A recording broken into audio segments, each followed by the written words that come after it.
Assalomu alaykum. Mening oshxonam kanalining obunachilari. Bugun biz sizlar bilan birgalikda bozor xonimi tayyorlashni o'rganamiz. Buning uchun bizlarga 6 ta 7 ta kartoshka, 2 dona piyoz, tuz, murch, yog' kerak bo'ladi. Oddiy osh xamiri kerak bo'ladi. Nomakob suv tayyorlab, oddiy osh xamiri qorib oldim. Tog' xamirimiz tingunicha xonimimizning ichidagi mahsulotlarimizni chiroyli qilib to'g'rab olamiz. Bismillahirrohmanirrohim. Mana shu xonimlarni to'g'rayotganda shuni maslahat beraman. Birinchi piyozdan boshlab to'g'raymiz. Keyin kartoshkamizni piyozga aralashtirib qo'ysak, tog' hamma kartoshkani to'g'rab bo'lgunimizcha kartoshkalar qorayib qolmaydi. Doim birinchi piyozni to'g'rab olaman. Piyozimizni ham to'g'radik. Endi buni qo'limiz yordamida ezib hujumlaymiz. Shuni ustiga kartoshkalarimizni to'g'rab, aralashtirib qo'yamiz. Shunda kartoshkalarimiz tog' hammasini to'g'rab bo'lgunimizcha qorayib qolmaydi. Endi kartoshkamizni somoncha qilib to'g'rab olamiz. Kartoshkamizni yupqa qilib, somoncha shaklida to'g'rab olamiz. Mana parli qilib oldik birinchi. Endi mana somoncha shaklida to'g'rab olamiz. Mana azizlarim, kartoshka piyozlarimizni to'g'rab tayyor qilib oldim. Hozir tuz murchini aralashtirmaymiz. Faqat piyoz bilan kartoshkani aralashtirib qo'yganman. Oldin xamirimizni yoyib olib, tayyor qilib, keyin tuz murchini solib aralashtiramiz. Bo'lmasa kartoshkalarimizning suvi chiqib ketadi. Xamirimiz ham yaxshilab tindi. Endi buni yupqa qilib yoyib olamiz. Un sepamiz stolimizdagi. Avval mushtlab chetlarini yupqa qilib bir tekisda qilib yoyib olamiz. Avval qo'limizga, keyin bo'lsa o'qlov yordamida yoyib olamiz. Qancha yupqa qilib yoysanglar, xonimimiz shuncha yaxshi chiqadi.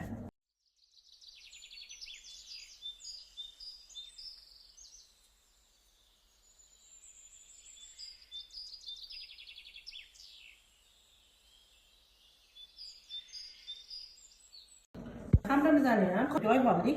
Endi buni zich qilib o'qlovimizga o'rab olamiz. Endi xuddi chuchvaraga taxlagandek qilib, kattaroq qilib faqat taxlab chiqamiz. Mana endi katta lentichkalar kesib olamiz. Mana.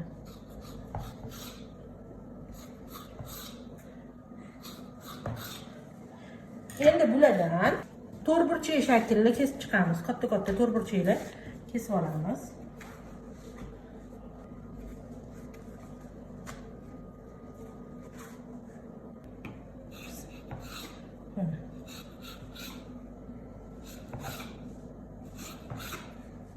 Xuddi shunaqa qilib, qolgan xamirlarimizni ham to'rtburchak qilib kesib chiqamiz.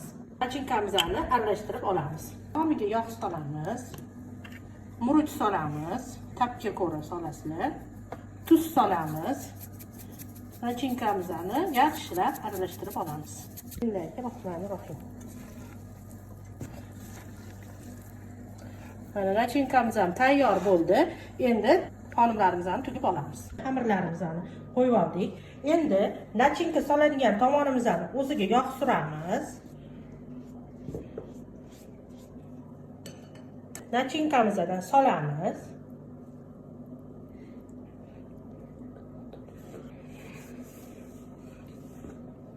Mana chiroyli qilib soldik. Endi xamirimizni ikkinchi qismini yopamiz. Mana chetlarini bostirib chiqamiz.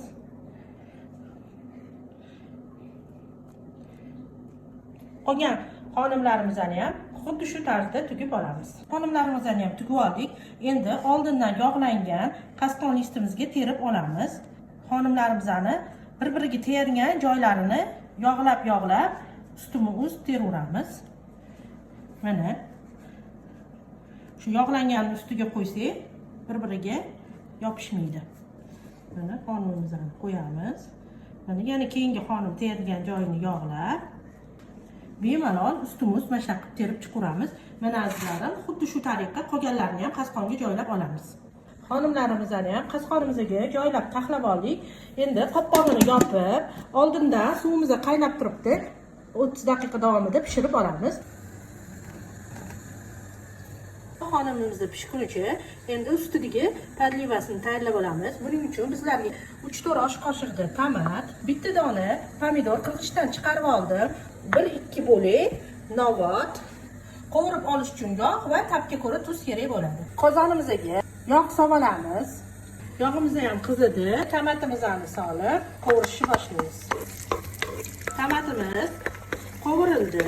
Ustiga pomidorimizni solib, ustidan tuz solib qovurib olamiz.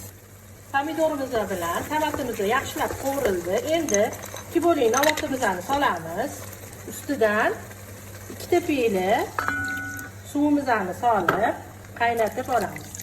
Qaynab chiqqandan keyin tegini pasaytirib 15-20 minut qaynatib olamiz. Qaynab chiqdi, tegini pasaytirdik.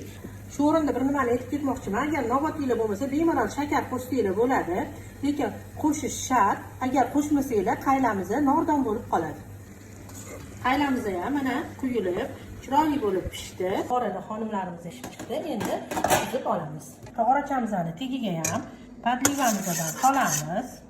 Xonimlarimizni birma-bir qo'yib, tog'orachaga joylab olamiz. Mana bemalol ko'chib chiqadi.